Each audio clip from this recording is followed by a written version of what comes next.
But the next development was the nucleic acid based method in 90s, and that actually revolutionized the phytoplasma detection all over the world. And there are many detection, many amplification techniques. So PCR, RFLP, qPCR, and LAMP and RPA. So there are so many techniques, and some of them has been utilized for Sandal spike, not all. And the finest way of diagnosis is the genome sequence-based phylogeny. So these are the nucleic acid-based method, and little bit background just to give. This has been already discussed. Just to mention that this is the ribosomal RNA, 16S and 26 RNA. So this has been used as a benchmark for phytoplasma taxonomic identification and classification. As this is a nested PCR, has been used as the gold standard for phytoplasma detection. And this has been shown that this amplified product can be restricted, and a RFLP can be developed, and that can be quantitatively, it can be group and subgroup assignment can be assigned. And this has become a very standard method of phytoplasma identification and classification. And the other aspect is that the sequence-based identity and phylogeny, which Amit has explained, but I could see that, I was also thinking this ribosomal gene-based, single gene-based phylogeny, it has many limitations. So these days people are focusing on multi-locus sequence analysis. There is a paper which has been published in 2020 also mentioning that. So this is the first PCR detection was done by Balasundaram group in 1990 for Sandal spike disease. And finally, although, and that was a preliminary detection, and based on that, they could identify that this is a group 1 phytoplasma. That was published in Current Science. And 2008, Javed Khan from NDRI Lucknow, they actually did the standard nested PCR followed by sequence and phylogeny. They identified the 16S SR1B subgroup. So this was the two paper that gave the identity of the phytoplasma. Now, when we looked into the gene bank, data bank sequence availability, we could find very limited sequence was available for Sandal spike, and all of them was ribosomal 16S ribosomal RNA sequence, and majority of them are generated from the Kerala and few from Karnataka. But in this, you can see that if you have to do RFLP analysis, you need 1.2 kV. So only 11 sequence had that much of uniform sequence to do that analysis.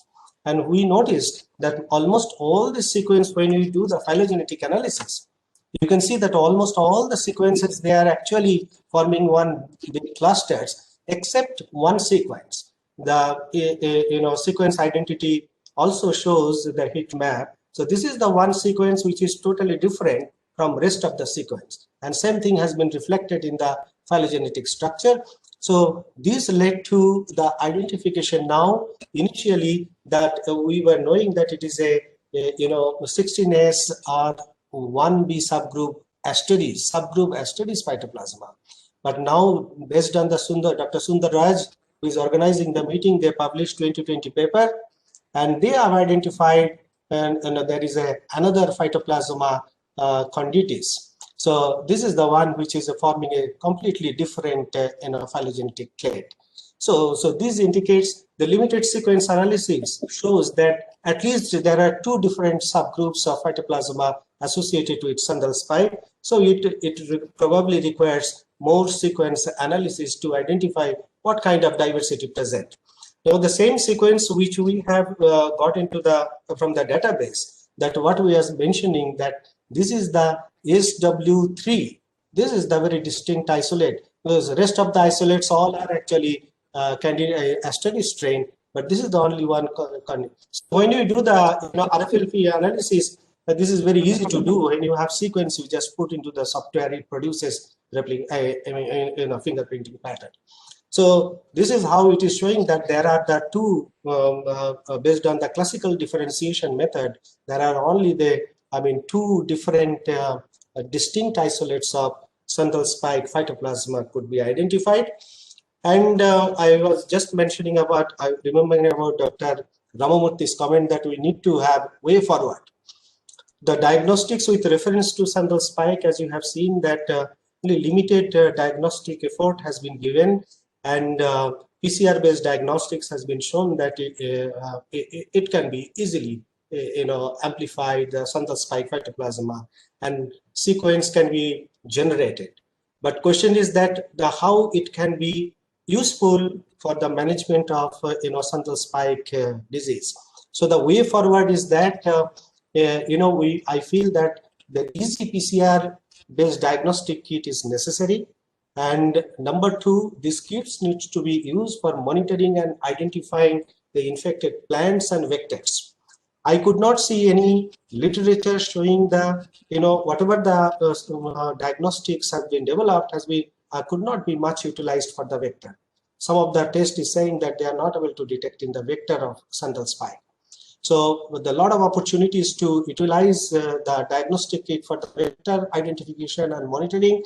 And two more important things, I would also focus that the functional genomics, it needs a greater emphasis on the functional genomics and generation of genome sequence resource that will lay down the foundation for generating diagnostics and also the, the functional biology of phytoplasma. This is the picture of the sandalwood farming. And as you all know, the sandalwood farming has been deregulated. And this is the picture in Haryana. This resource is available in YouTube. Now, how the farmers are doing the farming. So here is the 3 years old sandalwood plant, and in between there is a host plant.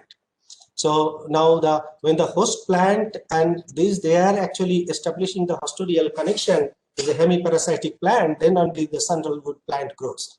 Farmers are telling that it's a highly economic. By 12 to 15 years, they can earn 5 to 6 lakhs rupees from each plant.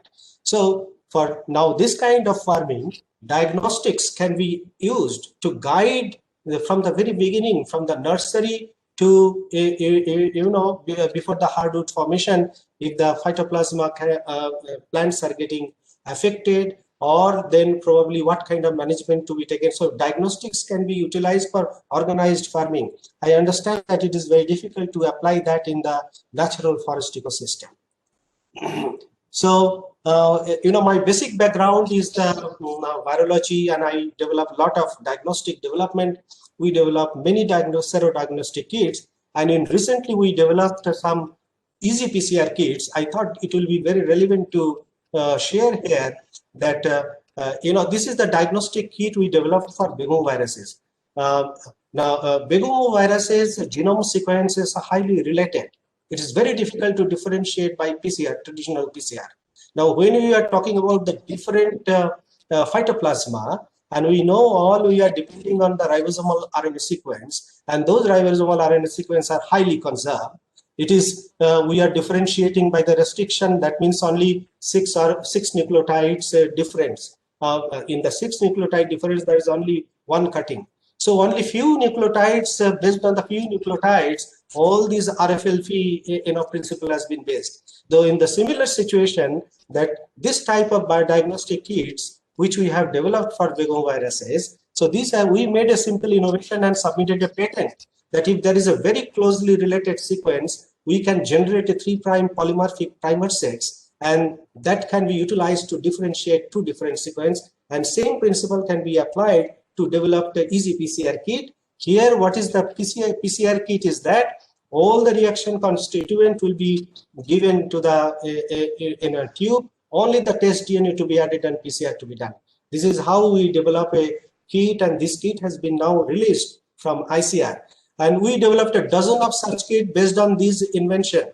So the similar principles can be utilized to develop easy PCR kit for the phytoplasma, sandal spike phytoplasma specific, or for any phytoplasma.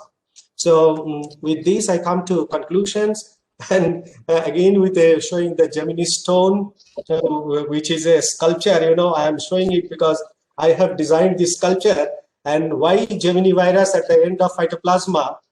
Just to tell that there are a couple of papers published and says that, you know, the either Gemini virus has evolved from phytoplasma or phytoplasma evolved from the Gemini virus, because the plasmid DNA of the phytoplasma contains Gemini virus replication protein.